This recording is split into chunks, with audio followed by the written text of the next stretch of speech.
Good morning, everyone. I am Dr. Kalpana Sharma, Associate Professor, Department of Zoology, SPC Government College, Ajmer.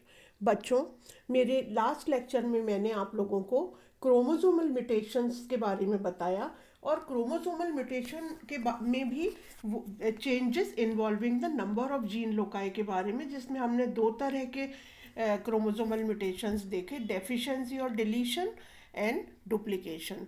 आज के lecture में मैं आप लोगों को क्रोमोसोमल म्यूटेशन या गुणसूत्रीय उत्परिवर्तन का दूसरा part, that is change involving the arrangement of gene loci के बारे में बताने जा रही हूँ। Change involving in the arrangement of gene loci is of two types. जब कहीं अरेंजमेंट में चेंज होता है जीन्स के, तो वो दो तरह से चेंज होता है। एक तो होता है ट्रांसलोकेशन, ट्रांसलोकेशन मीन्स स्थानांतरण, और दूसरी तरह का जो चेंज होता है, म्यूटेशन होता है, वो होता है इन्वर्जन या प्रतिलोमन। तो सबसे पहले हम देखेंगे ट्रांसलोकेशन। जैसा कि इसके नाम से विदित है बच्चों, ट्रांस मीन्स चेंज और locations means position, in which a block of gene from one linkage group is transferred to another linkage group। स्थानांतरण जो है वो ऐसा गुणसूत्रीय विपथन है जिसके कारण एक गुणसूत्र खंड अपना स्थान परिवर्तन करता है, लेकिन गुणसूत्र में उपस्थित जीन्स की संख्या में कोई परिवर्तन नहीं आता। ये ट्रांसलोकेशन जो होता है वो दो तरह का होता है। पहला होता है इंट्राक्रोमोसोमल ट्रांसलोकेशन, या जिसको हम अंतः गुणसूत्रीय ट्रांसलोकेशन भी कहते हैं, और दूसरा होता है इंटर क्रोमोसोमल ट्रांसमिशन या अंतरागुणसूत्रीय विपटन। सबसे पहले हम देखेंगे इंट्राक्रोमोसोमल ट्रांसलोकेशन या अंतर्गुणसूत्रीय स्थानांतरण। In this type of translocation, the segment of a chromosome get transferred to the same chromosome at different place। जैसा कि आप इस डायग्राम से देख सकते हैं कि इसके अंदर क्या होता है। इस डायग्राम के अंदर आप देख रहे हैं कि A B C D E F ये एक सीक्वेंस है। इसमें क्या हो गया, अरेंजमेंट चेंज हो गया। देखिए सी के स्थान पर यहाँ एफ आ गया और जी, और फिर बाद में सीक्वेंस सी डी पीछे की तरफ चला गया, फिर ई एफ उधर आगे आ गया और जी एच आई जे हो गया। इंटर क्रोमोसोमल, क्रोमोसोम के अंदर ही सेगमेंट का स्थान बदल जाता है। इसको हम कहते हैं इंट्रा क्रोमोसोमल, अंतः within the chromosome, intra. Next हम देखेंगे इंट्रा क्रोमोसोमल म्यूटेशन। इंटर, अभी हमने इंट्रा देखा, अब हम देखेंगे इंटर क्रोमोसोमल म्यूटेशन या अंतरागुणसूत्रीय स्थानांतरण। When the segment breaks and transferred to non homologous chromosome.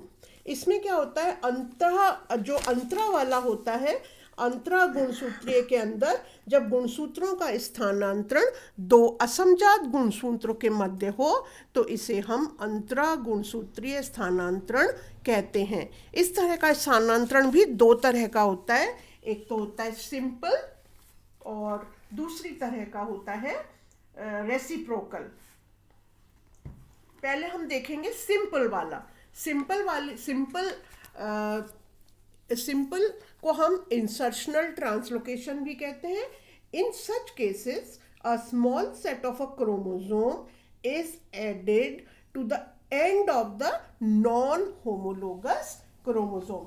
इस तरह के सरल वाले के अंदर जब गुणसूत्रों का एक खंड टूटकर दूसरे असमजात गुणसूत्र पर स्थानांतरित हो जाता है, यह खंड दूसरे गुणसूत्र पर अतिरिक्त मात्रा में उपस्थित होता है, तो इस तरह के ट्रांसलोकेशन को हम क्या कहते हैं, insertional translocation. This is very rare in nature and this is caused by single break in one chromosome only.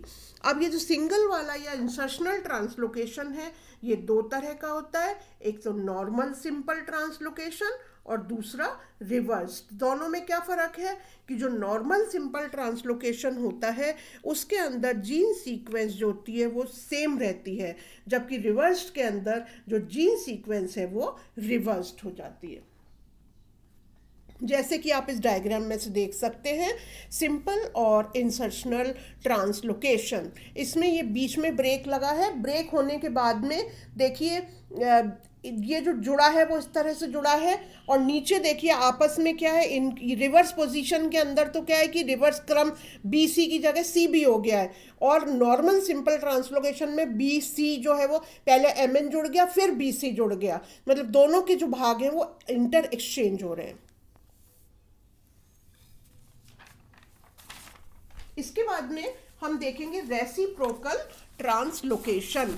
Reciprocal translocation का मतलब, रेसिप्रोकल को हम हिंदी में कहते हैं पारस्परिक स्थानांतरण।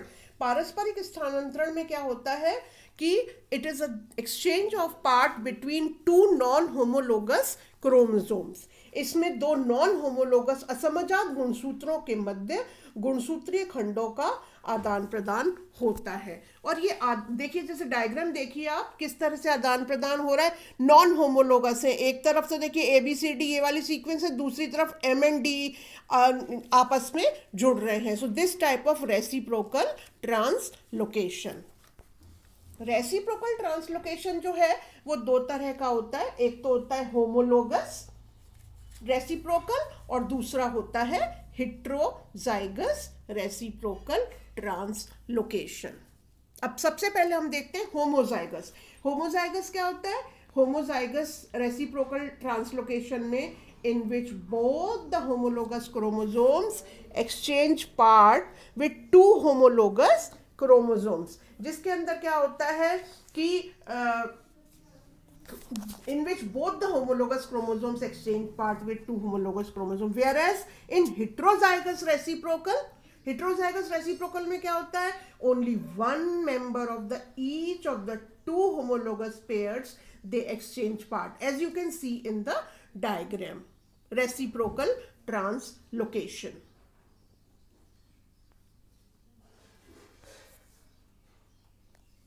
अब हम देखेंगे सिग्निफिकेंस ऑफ, अब हम देखेंगे बच्चों सिग्निफिकेंस ऑफ ट्रांसलोकेशन। ट्रांसलोकेशन की सिग्निफिकेंस क्या है कि ट्रांसलोकेशन में cause change in the morphology और अपीयरेंस ऑफ क्रोमोसोम। या तो इससे मॉर्फोलॉजी में चेंज आ जाता है या क्रोमोसोम्स की अपीयरेंस में चेंज आ जाता है। Translocation introduce genetic polymorphism. तो ये सिग्निफिकेंस है ट्रांसलोकेशन की। उसके बाद में हम देखेंगे इन्वर्जन। इन्वर्जन देखेंगे। इन्वर्जन का मतलब होता है sometimes the number of genes in a chromosome is changed or altered by rotation of gene block। इसमें क्या होता है, जो जीन ब्लॉक होता है उसका 180 डिग्री सेंटीग्रेड के ऊपर घूर्णन हो जाता है। जैसे कि आप देख रहे हैं डायग्राम में कि जो जीन ब्लॉक होता है वो 180 डिग्री के एंगल पर पूरा घूम गया है, जिससे कि जीन की जो सीक्वेंस है वो चेंज हो जाती है, अरेंजमेंट चेंज हो जाता है। नेक्स्ट इस इन्वर्जन। इन्वर्जन जो होता है वो दो तरह का होता है, एक तो होता है पैरासेंट्रिक इन्वर्जन और दूसरा होता है पेरीसेंट्रिक इन्वर्जन। पैरासेंट्रिक और पेरीसेंट्रिक इन्वर्जन दोनों में क्या फर्क है? पैरासेंट्रिक इन्वर्जन जो होता है, पहले डेफिनेशन, पैरासेंट्रिक इन्वर्जन में क्या होता है कि इस प्रकार के प्रतिलोपन में गुणसूत्र के खंड सेंट्रोमियर के सिर्फ एक तरफ दो स्थानों पर टूटकर पुनः उसी स्थान पर प्रतिलोपित होकर जुड़ जाते हैं। इसको हम कहते हैं पैरासेंट्रिक इन्वर्जन। पैरासेंट्रिक इन्वर्जन जो है वो दो तरह का होता है, होमोब्रैंकियल और हेट्रोब्रैंकियल। अब पेरीसेंट्रिक इन्वर्जन क्या होता है? पेरीसेंट्रिक इन्वर्जन के अंदर क्या होता है, इस प्रकार के प्रतिलोपन में प्रतिलोमित खंड में सेंट्रोमियर उपस्थित होता है। जब प्रतिलोम केवल एक ही गुणसूत्र में हो तो उसे होमोजोमल कहते हैं। ये भी दो तरह का है, होमोजोमल एंड एलिलोजोमल। अब हम अलग अलग इनके डिफरेंस देखेंगे कि दोनों के अंदर क्या डिफरेंस है। पहले हम देखेंगे पैरासेंट्रिक के अंदर जो दो तरह का है, होमोब्रैंकियल इन्वर्जन और हेटेरोब्रैंकियल इन्वर्जन।